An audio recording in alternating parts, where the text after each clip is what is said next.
we will talk about heritage in times of war. And here with me, there are people who are very great personalities who are working with the Ukrainian cultural heritage preservation on the ground. It's all civic-led initiatives, which is our focus today. When we talk about digitalization, heritage preservation in Ukraine at the moment, we not only talk about technology and tools and data set and data spaces, but we are talking about preserving our memory and fighting for our identity. And this conversation that we have now in Ukraine, it's rooted in urgency. Because culture now under direct attack, and just a few days ago, there was a damage of one of our most famous UNESCO World Heritage Sites, Saint Sophia of Kiev. And according to UNESCO, registered since the start of the war, around 500 of cultural sites, museums, institutions were damaged, destroyed, or deliberately looted. So let's go to the introductions, and I would like to introduce you to the panelists. Our first panelist is Vasyl Rozhko, who is founder of Heritage Monitoring Lab in Ukraine, which is a national initiative that has coordinated damage assessment and heritage response efforts across Ukraine since 2022. Before, Vasyl also worked in Ministry of Culture and as a digitalization expert of Tustan fortress, which is a great site in Ukraine, and I hope everyone can visit it one day. Vasyl will tell more about it. Olena Zenchenko, co-founder of Museum of Stolen Art. She's a curator, researcher, of civic-led digital platform that collects, exhibits, and communicates stories of Ukrainian art looted or destroyed in the war. And also a very brave woman, as you see, coming to us back from Kyiv. And last but not the least, our speaker, Katerina Khrimenko. She leads social initiatives at Balbec Bureau, leading architecture and design studio in Ukraine, whose founder now in the front lines. She oversees the project called Ukraine Villages initiative, which is a visionary project that that digitally preserves and display rural housing through generative design and open access architecture tools. Katerina brings also the voice of creative industries and businesses who are also stepping in the cultural preservation, heritage preservation in Ukraine. So our panel, we decided to kind of build our panel that way that all of us will quickly introduce you to our project visually for 5 minutes. Then we will have discussion. And then we will just open the floor for the questions, because I feel that after everyone will talk about their work, there would be a lot of questions, I hope. So if everyone is okay with this format, we'll just go, yeah? I forgot about slides, but this was the main one. But also you saw already our. It's great that everyone can make their way from Ukraine and be with all of you today. I would like to briefly explain you with the right of having microphone, and then I will just handle it to the speakers about HATA Hub and what we do. So we work on the intersection of culture and technology. I'm myself from technology sector, and for a long time was driving Ukrainian startup tech ecosystem, organizing tech summits, forums, working on ecosystem development in the tech parks and industry parks in Ukraine, but my passion always was culture, and we started HATA Hub as the kind of initiative. We started in 2020 when the COVID hit and the cultural creative industries were hit the most. And we grow during the war because it was the urgent response and people need the tools to digitize quickly. And what we do, we give the community of experts, we give training, and we create educational programs for cultural institutions and projects and that. So with which projects we work, it's our focus, it's memorialization, national identity and history, cultural diplomacy and global promotion. Everything that it has digital component everyone who works in these topics and have digital component in their projects can join our community, got mentor advice, access to mentor database and access to knowledge base, workshops and networking. This is our history. We started with a huge annual event called HATA, and it was such a success that every year we hold it, and it's unite around 1,500 people every year. We have around 200 ideas pitching. It's all online, so people can join from everywhere. And this is very inspiring. It's in Ukrainian, but we also have teams who are participating from abroad. They just have Ukrainian member in their team, so they can explain them the rules, because we just want a lot. We don't want to. We work a lot in regional level, so not everyone speaks English. So we try to be inclusive in that way. We did different kind of hackathon, and then on the ground of this huge event, annual event, we launched community acceleration program, works with regional community, workshop sessions, etc. So this is our numbers. Currently, you have around 4,000 people plus in the community. It's everyone who is working in cultural sphere or technological sphere and want to contribute, helping cultural institutions. We have a database of mentors, a huge one, open access. We have networking events, etc. This is examples of projects which are in our community. For example, Bank of Memories was presenting last year. This is a platform and app for memorialization and ethical memorialization of fallen warriors. The Rozhko Center, we help them to digitize collections and make it visual and user-friendly. Crimean Tatar National Corps also was presenting in Europeana once. They win the European nomination last year. This is an API helping to promote Crimean Tatar language. And Zaporizhzhia Sich, the inclusive video tours for... Oh no, someone switched on the charger. It's only first presentation. Yeah, so, and we have our hackathon coming in autumn this year. We want also to include diaspora of Ukrainians, also invite EU experts to join as mentors. It will happen in the end of September, beginning of October. And please follow us here to know more about the exact dates, etc. Also here, I put the QR code for our impact report, which we also did gathering all culture tech projects in Ukraine. It's in English, so I hope you will find some insightful information. So yeah, and now I will shut up and give floor to our next speakers who are also part of our community and working on the ground and working specifically with this heritage digitalization and data. Thank you.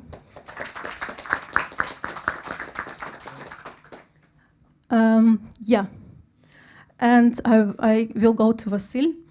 Vasyl, please.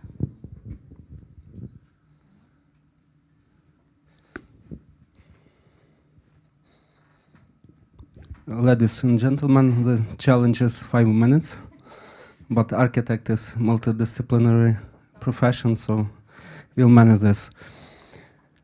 Before the war, like in another life, I took care of Tustan archaeological site. There was fortress in Middle Ages. Now we have only cliffs. But my father discovered this, and I continued doing 3D reconstruction and different manners of presentation of it. And in 20 years, we did this small village in the top of best tourist villages in the world in December. So to manage destinations.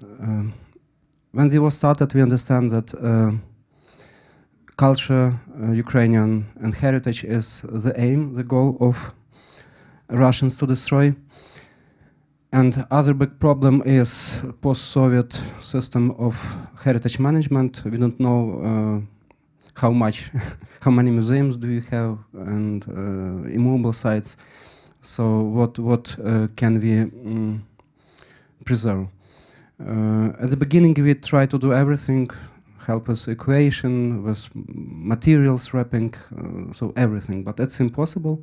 So HeMo appeared as a professional, specialized site answer on this, Ukrainian Heritage Monitoring Lab, which take care of heritage during the war, but vision is in the future too, after the war, to use this, what we do.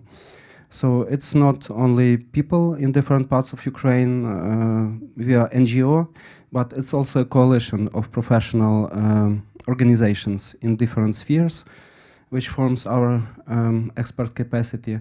And first huge direction is damage assessment. So as for now, we visited 1,500 and documented damaged 1,200 objects. But this is not everything, but it's on site, so it's the best what we can record. We do this thanks to our international partners. Due to developed methodology, we wrote a book about this, so you can. It's a long to talk about methodology, but besides damage assessment, we put everything in database, linking to unique objects, IDs. That's why we have internal database, as we didn't have machine-readable register to link to. But we dream to have this in Ukraine. We gather information not only from the field, but also from OSINT and different sources, and work with this, forming clean register, enriching this, and linking objects.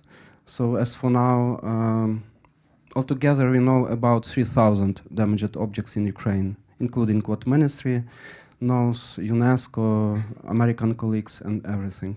So we do this for renewal and open data for architects, authorities, and so on, for criminal proceedings against Russia. Another methodology, forensic heritage documentation, as colleagues did in Iraq, SCRY and PEN CRC, and also give data to warriors through special system in machine-readable way.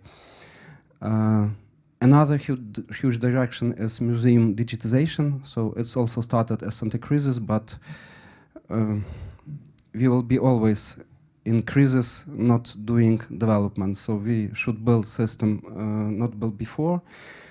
So we not only help museum to digitize collections, we also develop infrastructure. So our results is not only, we work with 11 institutions as for now, so it's not bad for a year of work, but we also do centers for digitization and special software and platforms to open this and to help museums to manage this due to international standards. So we keep in mind, we drove this in 2022 with UNESCO, but everything we built, we try to do due to international standards to be able to link to ministries' register when they will be machine readable and to open, including Europeana, Carrara, and so on. So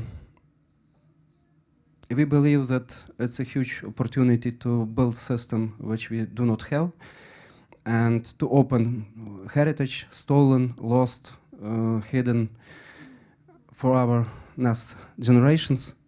So data is our focus, but goal is much bigger. Thank you for attention. 5 minutes. Thank you so much. I'll try my best to be as disciplinary as Vasyl was within the 5 minutes. So I'm here to present the Museum of Stolen Art. This is a digital platform to expose the stolen or destroyed or damaged cultural heritage of Ukraine during the war. We are creative professionals, and the idea came from just doing something to prevent destruction and to communicate what's happening with the cultural heritage in Ukraine during the war. So we weren't being a part of the museum institutions or something like that, but people who know how to communicate through the new technologies and had a humanitarian background to do actually so. So a bit of a background, so internationally and everything, everyone's saying like this is the most damaged lootings happening in Ukraine after the Second World War.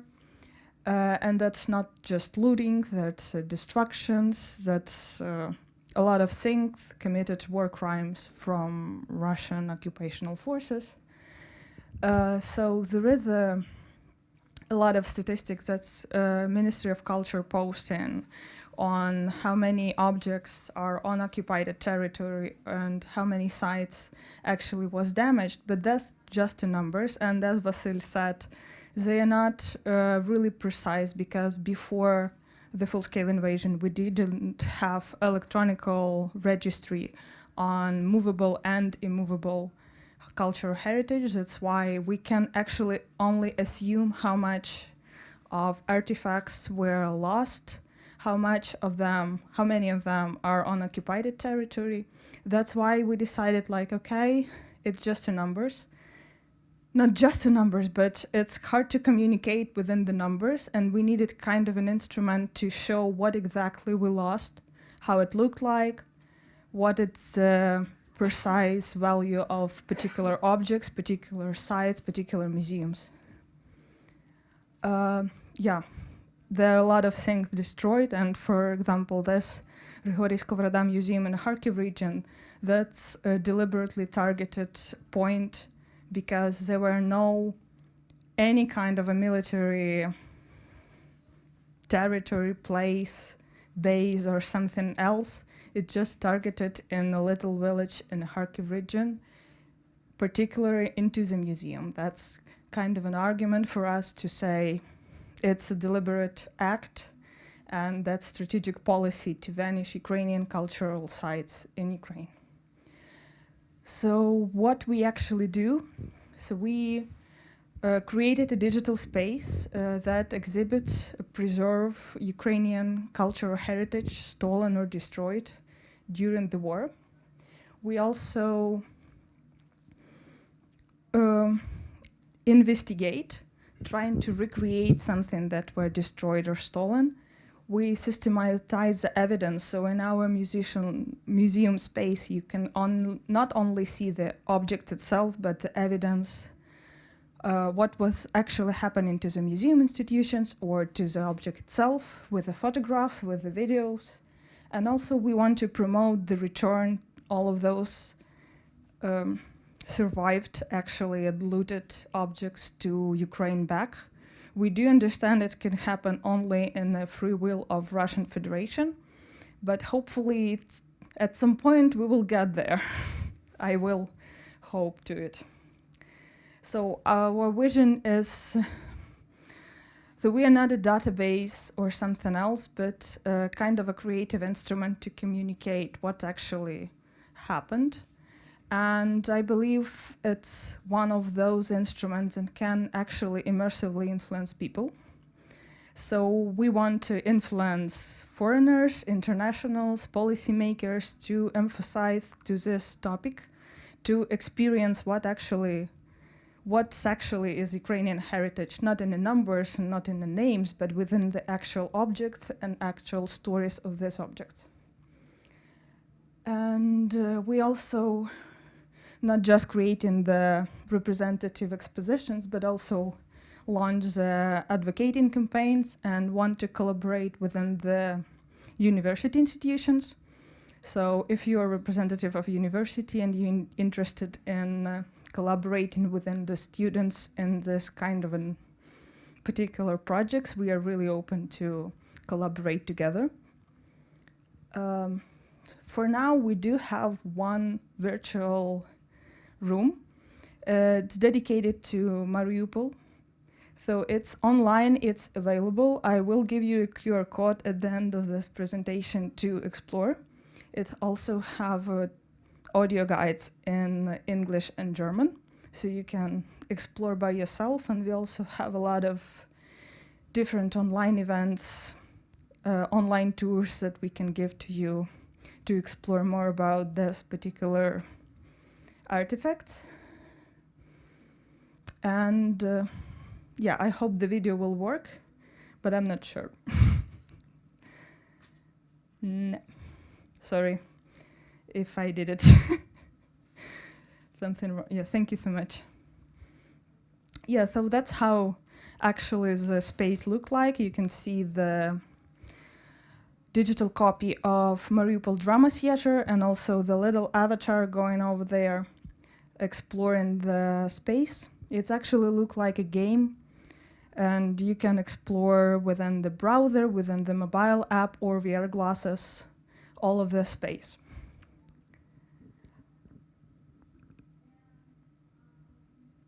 I don't know why, but it's not clicking.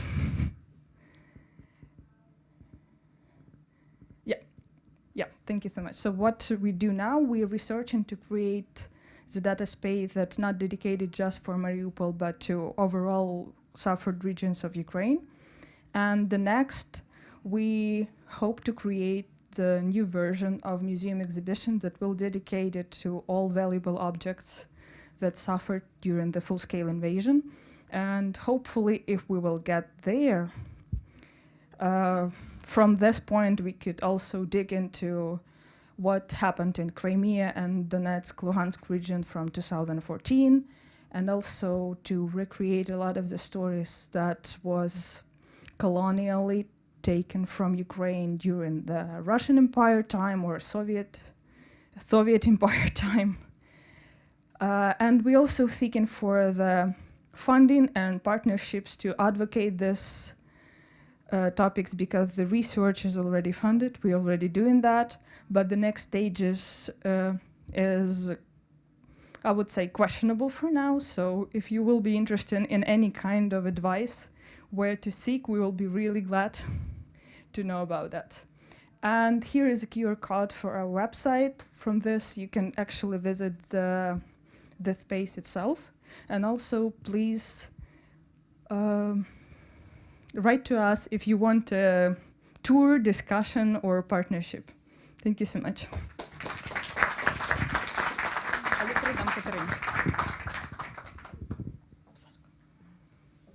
Thank you so much. Okay. Yeah, it works. My name is Kate, and I will walk you through the Re-Ukraine Villages project. It's a digital tool for preserving traditional rural architecture. Yeah. I'm working at Balbec Bureau. Balbec Bureau is an architecture interior design studio based in Kyiv. And before the full-scale invasion, we mostly were focused on commercial projects, like residential, corporate, culture also. But then the war has started, and all of our project was put on hold. Actually, our plans was put on hold, and our lives was paused, I would say. So, as you may know, Kyiv region was partially occupied. Based on the statistics, based on the January last year, more than 222,000 private houses were destroyed or damaged since the beginning of full-scale invasion. And it's also important to highlight that during 2 first months of full-scale invasion, Russia occupied more than 112,000 square kilometers of Ukrainian territory, and it's not included the territory that was occupied before the full-scale invasion. So Kiev region was many of the villages was really damaged because the battlefield was just exactly in our region, and our team has started volunteering mission. In March 2022, we did core team who stay in Kiev, delivery humanitarian aid, some medicine for the villages that was just cut from the logistics. So that's our first intention to help and to do something. First ideas of this project came to us even when the territory of Kiev region was still occupied. We were thinking how we can help as a team of architects. We knew that war can dramatically change the way of the view of Ukrainian villages, not only because of the shelling, but also because of the reconstruction. Because once we knew that the recovery will start just after villages is liberated. People will use some materials, they will do some obvious rebuilding solution. It's not obvious to use some complex way and to restore the houses how it looks like 100 years ago. Everyone will choose the quick path just to use some standardized script. So we decided, by this, we came to the conclusion that our mission is to help Ukrainians with the housing restoration with the respect for local context. So what we did, we thought that analyzing Kiev region, we can build this digital tool, like a general tool for whole Ukraine. That was our initial idea. And we start this expedition also as a voluntary mission for Kiev region villages. And then we just realized the diversity of Ukrainian rural architecture. And we understood that we cannot do it like general for all of the countries. And then we came to our second, I would say, mission, to preserving the established image of Ukrainian villages. We decided to explore whole map of Ukraine, whole regions, and implement this solution for each of the region. Our first step was just data research. We did real estate research, some advertising, and analyze the common planning, common drawings. That was the first step. Second step was to analyzing literature and some related sources. Then we again realized that we should make some measurement, we should visit all of these authentic villages. We did this field research, and by the way, right now, we still continue to do it in each of the villages. Next step was droning. As you can see, we made a photo, made category, like we follow the pattern, define the pattern, and based on the pattern, we do the drawing. And of course, last step for us is 3D modeling. We're using some 3D modeling software to make it like shape. As a result of this, how it looks like our project. By the way, QR code in the corner, you can just try it. So you are choosing the region of Ukraine where you would like to create your virtual houses. Then you go through easy 10 steps, 10 or 12 steps. You are choosing planning size of the house, planning type of the window, which is related to this region, again, type of the roof, facades, even color you can choose. And the last step here is to export PDF file, which is ready-made instruction for rebuilding your house with a respect local context. So it includes isometry, it includes some color gammas, it includes many specific, even blueprints, it includes the PDF file. So just imagine only for Kiev region, we have more than 200 million configurations. So that's the number, if you can imagine, yeah? Where we are right now, our project progress, yeah, we already open 13 region. Of course, some of them we opened by ourselves, as you can see, yeah, with our resources. Some foundation and grants help us to open central part of Ukraine, and right now with Algorithm D, we are opening west of Ukraine. 2 regions in progress right now, and 10 more is our plans, yeah. And of course, the most challenging part will be territory which is almost fully occupied, yeah, Donetsk, Lugansk region and Crimea. So we are looking for partners to help us to reopen whole of the map, reopen whole of the regions of Ukraine. We have fantastic plans, of course. We plan to create a book of our expedition and put all of the information about our project. We also already started to work with universities in Kiev, yeah. We have some educational project with the students when they are helping us to create the vision, not only of Ukrainian houses, like with the respect, innovative way, how we can build with the new materials, houses with the local respect, but also how they see villages which are fully destroyed right now by Russia, yeah, but like imagine that we liberated this territory and we are rebuilding this life. So we are, this is educational project, but I believe it's more for putting hope to our students. Yeah, the last one thing that I want to say here, one second, last slide, yeah. The last one thing that I want to say is that we aim to show the versatility of Ukrainian rural architecture and its like development, yeah, to highlight what was so familiar and perceived unchanging background of our lives until a cruel attempt of its destruction. So this project is not about preserving architecture features, but also about safeguarding unique identity of our villages and our cultural heritage. Thank you very much.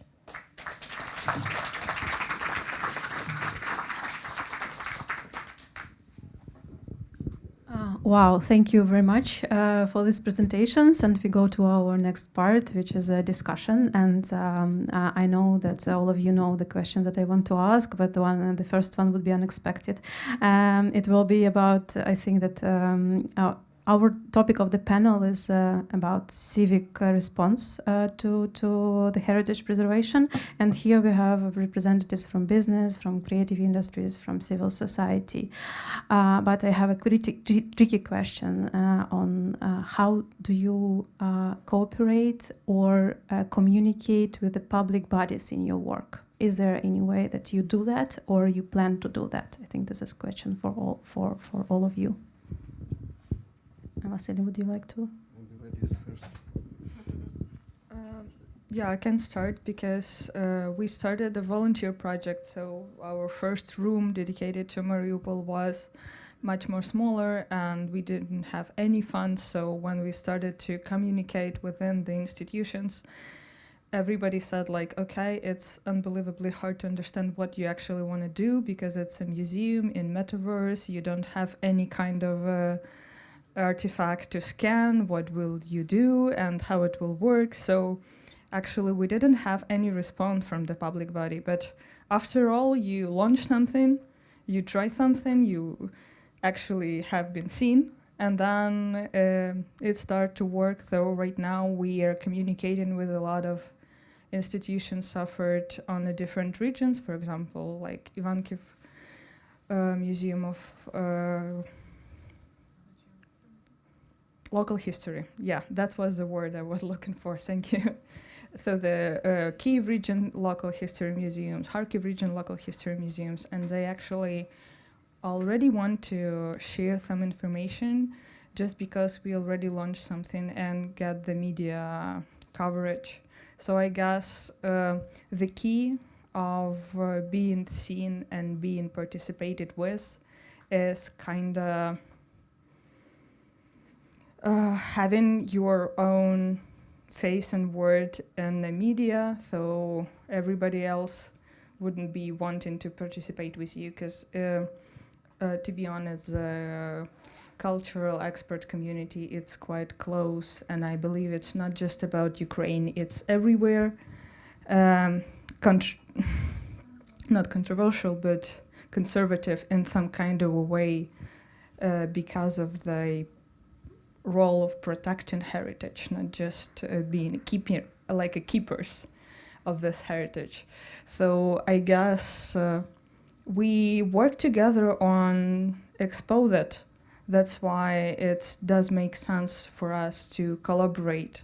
But it could be hard at the beginning, but then I couldn't actually complain about this collaboration. It's really working. So the question about the institution. Okay. We started as volunteers, so I believe many Ukrainian team are starting as volunteers. They then next step is do some NGO and then looking for the funds.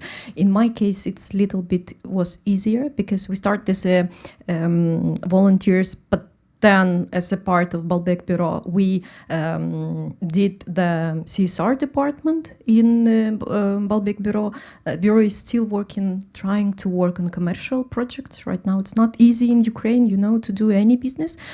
And I'm lucky enough to have this resource. We're using time of our architects and still using it for our social initiatives. But of course, we have some other costs that should be covered. Yeah, we have outsourced team, we have many costs, and we're looking for some fundings. That's why, it's not easy way to do. But in general, in Ukraine, we have fantastic civil society community, and again, civil society, we have really fantastic. It's driver for many, many initiatives and many, many fantastic projects. Yeah. My answer will be complicated. The very first and simple is that, like people, so everything that can happen among people. Positive is that we see our role, because now I am in NGO, but I led a state institution for 10 years. I was in the ministry for 2 years, and then I came to NGO, and then I came to business school to teach how to earn money for culture. So I think that everything can be joined and should be joined to win. And we can strengthen a lot ministry and all state bodies, but you should understand that we have a huge problem, post-Soviet system. Not only physical and in institutions, but also in mental models. So it's a big challenge to change during the war. What should I say to you about our experience? First, communication should happen. Second, there could be different thoughts that, they have money from grants or something else. Why should we cooperate if we must not? Third, the main one, authorities should be capable to understand what we speak about. Digitization is not simple, especially infrastructure, standards, and so on. It's not question during the war when you have death and many, many other things. And, it should be stable. So these teams should not change in a year or in 2 years. So it's long-lasting projects. So it's also about capacity of management to make communication happen in a good way. And not everything should be done, for example, by the ministry or central institutions. So policies, yes, but not knowledge is not everything. It's impossible, you know this. So, and we feel documenting damages, for example, that Um, we work for the client from the future. So now nobody needs this. It will be needed in 2 or 3 years. Nobody can think. Prosecutor General think about dead people and many other things, not about heritage. But documentation should be done immediately. So we do believing that maybe our children will use this. And many things, as everything, as everywhere, here also, informational noise is very strong, and only in time you can see who just speaks and who works, you know. In some time you can see this. And many of our international friends thought that legal bodies are the most stable. So, okay, do this database and then give to university or to ministry or to regional administration, and only in few years they see that coalition, professional and activists can be more stable with the help of friends. Thank you. Thank you very much. I think this was a very full and balanced response to that, because yeah, definitely we. I mean, everyone has its own motivation to work on the project that we are doing now, and yeah, thanks for that. So we have 10 minutes for. Can I see? Yeah, even more for the questions. But before, I would like to ask one question, like the last one, to our panelists about how do you see the cooperation between Ukrainian civil society initiatives and EU institutions, and how can we also help EU institutions with our experience, because what we do at the moment is this emergency response, and we also can be very much helpful in different situations like climate change, disasters, and local conflicts, and etc. So what's your opinion on that, and how do you feel to contribute, and what do you want to share? I can probably start. Ukrainian Villages, this is one of our projects from Balbec Bureau. We have a system of the project, it's called Ukraine system. And actually, the idea of our solution is to build some smart solution, yeah, that could be scalable for any like specific reason and in any specific condition, yeah. Talking about the collaboration with EU institutions, so I believe our solution could be again scalable for other countries, and I'm sure that it's really like usable, and there is a fantastic innovative idea of it.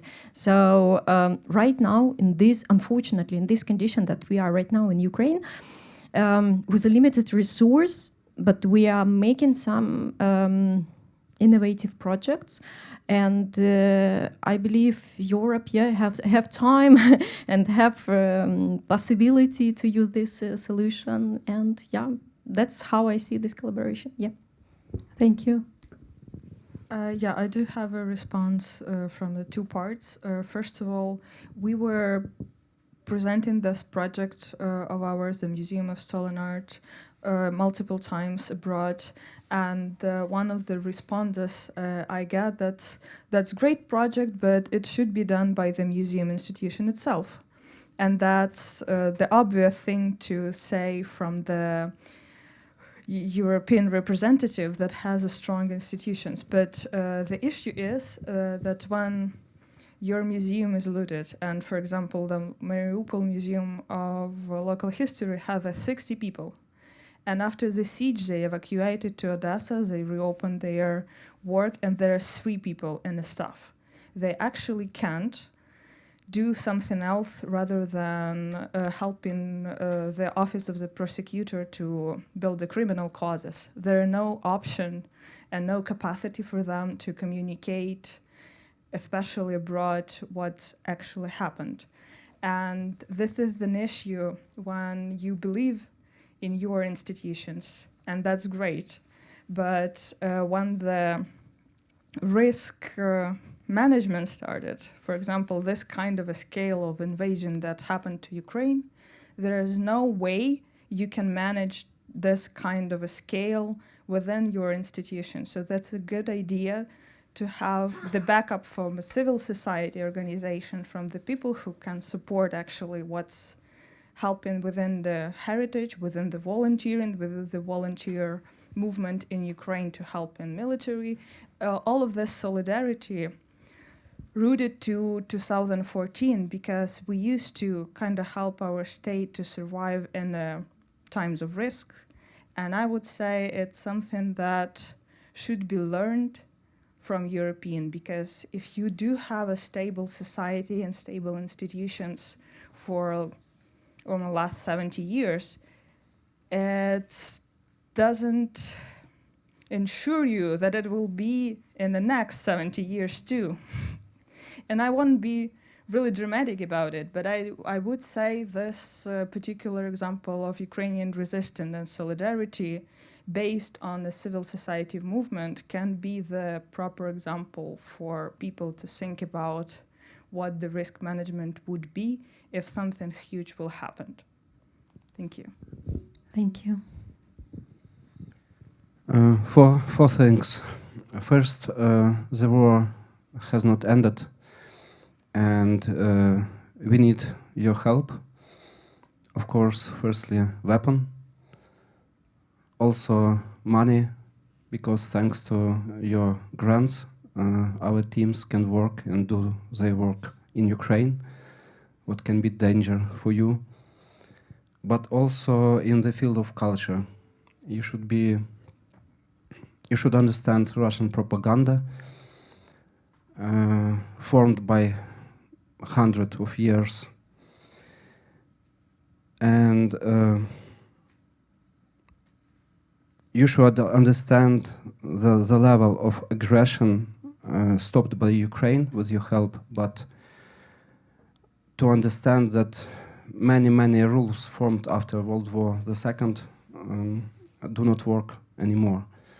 And we created also Lemkin Society with lawyers to prove cultural genocide, what Russia does against Ukraine for 100 years, killing best people, intelligence, cultural leaders intentionally. So that's what we ask about help to understand and be active. Second, this is another war. Nobody was prepared, not only Ukraine. And our colleagues from Scry and PEN Center teach us methodology they used to document Mosul Museum in Iraq 2 years after the war. We use this methodology 3rd year during the war to document this, and we don't see the end yet. So we use your methodologies, but many of them should be revised, and here I believe we can be helpful, how it works and what doesn't work. So it's not like only teaching from you, but we could be partners developing this together.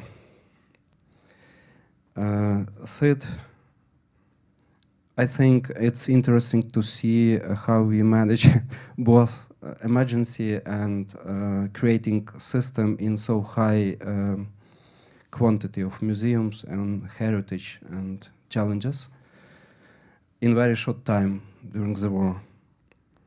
And fourth, I think you will be wondered by Ukrainian heritage. So let's help us open this through Europeana and other things. Not Soviet, not Russian, but Ukrainian heritage, and of communities who live there. We have also rich European and Eastern heritage preserved in museums, and heritage shows people who created this. Thank you. Thank you so much, Vasyl and the panelists. I think I will open.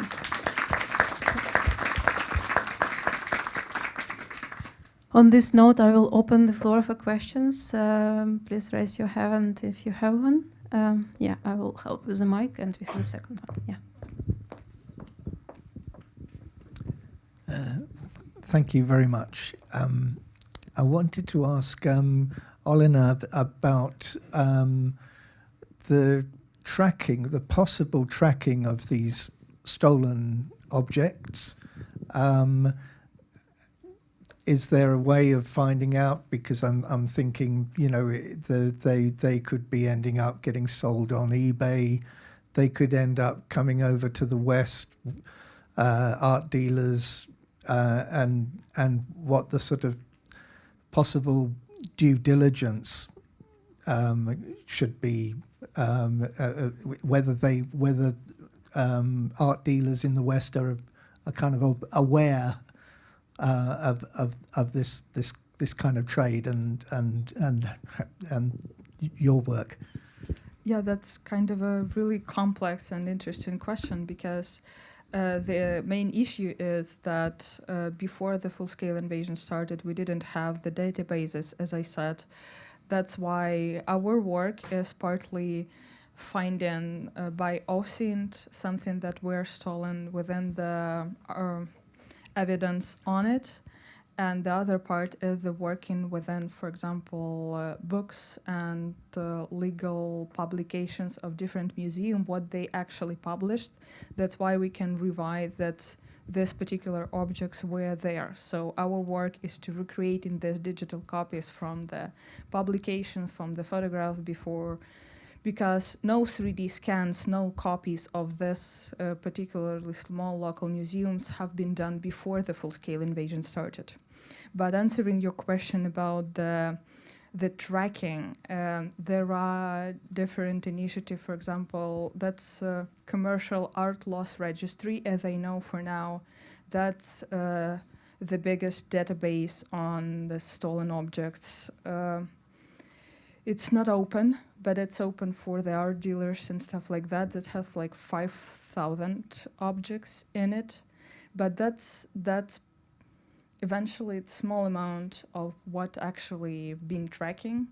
And there are a lot of issues. For example, the Kyiv Independent recently published the documentary is called Official Looting, if I'm not mistaken, but it can be official theft. So they track like who did actually decisions about looting the Khersonian museums, Kherson Local History Museum and Kherson Art Museum. And they showed that actually the so-called evacuation happened for not all the collection. For example, the Scythian gold from the Kherson Museum have been lost by somebody who so-called evacuated it to Crimea and could be sold on the black market already. So this is the part of the thing that we needed to be aware of, and we are working on showing what exactly was in that museum is within our capabilities, because and then they stole not just objects but all the documentation.